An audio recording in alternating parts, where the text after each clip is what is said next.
All right, so I was actually reading the Poetic Excellent magazine. That's actually when I first heard about your essay. I knew who you was, but I didn't know, a lot of what you do. Okay. So by reading that essay, it drew me in. And so to have the opportunity to come and talk to you about it was just, amazing. Yeah. But this is just something that I read from this magazine. It just stuck out to me. I would like to read it, if you don't mind, right? Yeah. Let's do All right. It said, the worst type of liar is a fictional representation of two societies that have abandoned the significance of honesty. The author briefly describes the moral struggle between two Christians who sacrifice integrity for prosperity. The essay attempts to depict the complexities associated with trying to do good in a broken world. Lastly, the author claims that asking the question, who is the worst type of liar, is less thought-provoking than asking, why aren't societies conducive for honesty? So after reading that article, right? Yeah. That's what made me want to get out and actually go listen to your audiobook. Okay. After I listened to your audiobook, I ran and I downloaded your track that you did. Okay. Yeah, I had to. I see. Yeah, okay. I mean, I'm happy to hear that you was able to check out the audiobook and the track, because we set it up that way because everybody might not want to, read a 8-page essay. Yeah. And not everybody is a hip hop head, so we try to do a little something for everybody, you know what I mean? So how was you feeling? How was you feeling when it came to that audiobook? So the reason I wanted to do the audiobook is because a lot of people don't always have the time to sit down and read something. Yeah. Or how can you enrich your mind? How can you be enlightened while on the go? Yeah. And something that fell into my spirit was listening to it, in transition from one place to the next, and still, being able to feed your mind. But another thing that stuck out to me between the audiobook and the music, right, was the vibe. Like there was a specific vibe that I was feeling that it drew me in. Mm-hmm. And then being able to listen to the track, it kind of was just, Yeah. I don't know. I like my emotions were going into a different place. Right. Can you explain, where was your mind while you was writing this audiobook? Where was your mind when you was, creating this track? During this time, this was when Nipsey Hussle had just got shot as well.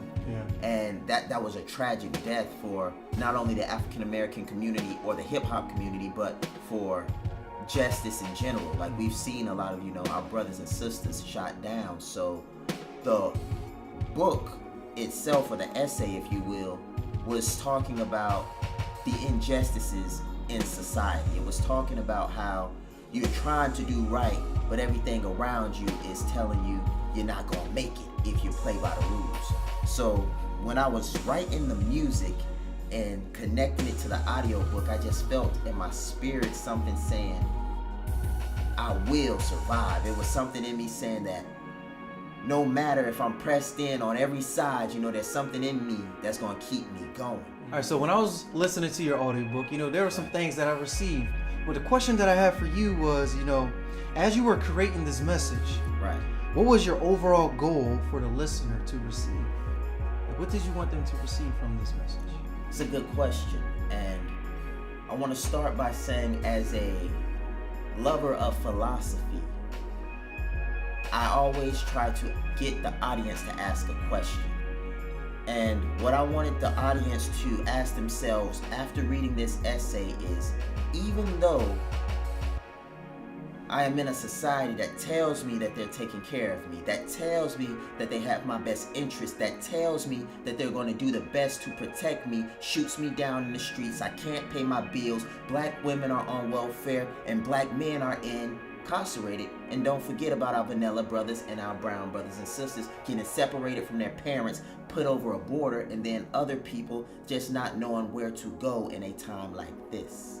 So the whole question is, if everybody is supposed to be for me, why does it seem like everything in my society is against me? And when you ask yourself that question, it causes you to say, I'm not going to do anything, or what am I going to do about it? And that is the intent behind this essay, is to get you to look around yourself, analyze your environment, analyze your society, analyze your inner self, your morality, what you feel is right and good, and see if those things are conducive to your environment. And if everything in your environment is saying lie to me, steal from me, cheat on me, and everything in your heart is saying be honest, be good, be righteous, then how do you expect to make it at the standard that you wish to live your life? That's why I wrote the essay, and that's what I want the audience to think about. All right. So I have to ask you this. Yeah. You know, because it kind of blew me a little bit when the way, you know, the essay ended. Right. I wanted an answer. Like, I wanted to know, you know, who is the worst type of liar? Like, you got great points between the two. It was very provoking. Yeah. But I did not get that answer. Right. So, like, I want to know your opinion. You know, did I miss the message by even asking you that who is the worst type of liar? Who do you believe is the worst type of liar? Right. Yes, you kind of missed the point a little bit if you asked that question. However, it is a very good question to ask the person who wrote it. I ended it that way because too many people today have had things told to them. They teach you how to pass, but they don't teach you how to think. And that is an issue when you come to reading an essay that doesn't give you a conclusion but forces you to think. And when you don't know how to think, or you're not practicing thought exercises, you almost give up on the essay. You almost say this wasn't as good as it was because they didn't give me the conclusion that I desired. And what that does to the society around us is it means whoever is pushing out the knowledge is the person that is controlling everybody else who refuses to ask questions. By leaving that thought-provoking question at the end, it forces you to say, why do I feel so hung up? Why can I not be satisfied with this answer? Or if this is not an answer that satisfies me, why can't I come up with my own? All right, Jack. So, you know, what made you want to speak about poverty from a philosophical position? Philosophy and economics and even politics, if you will, all interweaving together. You can't really have a political structure without an economic power. And you can't really have a political structure or economic power without an economic or political philosophy.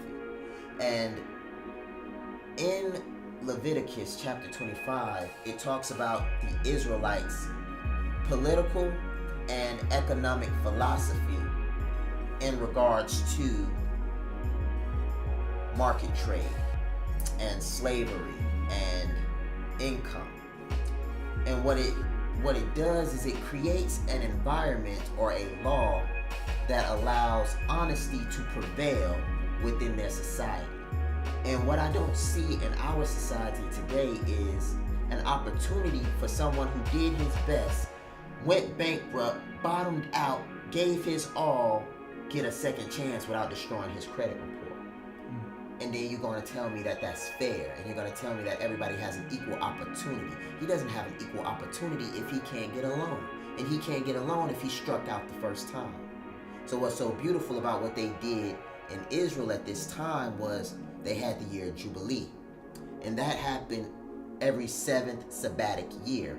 And what would happen during this time is all of the debt would be forgiven. All of the land that was traded for increase and things of that nature was given back to the original owners. All slaves were set free. They had such a reverence for humanity and what was good. They had such a heart for doing right that they even interwove these things into their political and economic structure and philosophy. Something that I wish I saw here. So I wanted to take that position when I wrote this, saying, where is that at in our society? When did we say human life was no longer as important as the money we could make off of a human's life? All right, so you know, I enjoyed this time with you. You know, man. it was good for you to actually ask some of the questions that I had. You know, I still got thousands of questions. Yeah. But for my last question, I just want to know, is there anything I can look forward to? Like, you know, what is Bobby Jackson up to? What's about to come out in the future or something? Boy, I'm always up to something, you know what I'm saying? So in the near future, I plan on doing a critique of the American Christian, a critique of capitalism, a critique of the Bible and its necessity to salvation. You know, a lot of hot topics that Christians are either straying away from or wondering about. And if you're not a Christian, you're like, this is why I don't follow these guys, or this is why they're not accepted in my views or my opinions. So at the end of the day, I'm just a regular Joe trying to get some answers. You know, I haven't went to a school of divinity, and I don't have a whole bunch of degrees, but I do have a relationship with the Lord, and I do my best to ask questions that help everybody. Be it political, be it ethnicity, be it, spiritual. Any questions that I can ask that are thought-provoking and lead us to a humane solution to better the lives of every individual on this planet. You know what I'm saying? That's what I'm all about, that enlightenment. Let's think bigger. You know what I'm saying? Make it hard for me. Make it hard for me to do right. Make it hard for me. Make it hard for me to live life.